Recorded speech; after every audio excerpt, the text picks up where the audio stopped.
Bom dia, pessoal. Pastor Maurílio. Mais um dia vivendo pela fé, né? De manhã levantei aqui chovendo, uma chuva muito forte nesta manhã. E eu estou aqui pensando, lembrei da palavra de Deus lá em Salmo 92, o versículo 1 e o 2, que diz assim: bom é louvar o Senhor e cantar louvores ao teu nome, ó Altíssimo, para de manhã anunciar a sua benignidade.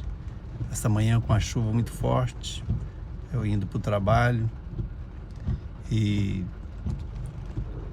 lembrei dessa passagem bíblica, a benignidade de Deus pela manhã, e eu louvo a Deus pelo poder dele na minha vida. Quero agradecer a Deus e olhar essa chuva caindo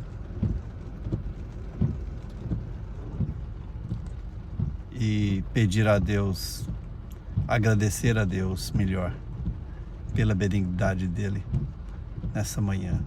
Maravilha de Deus, o amor dele é muito grande por nós. Que Deus abençoe cada um de vocês nessa manhã, que abençoe seu trabalho.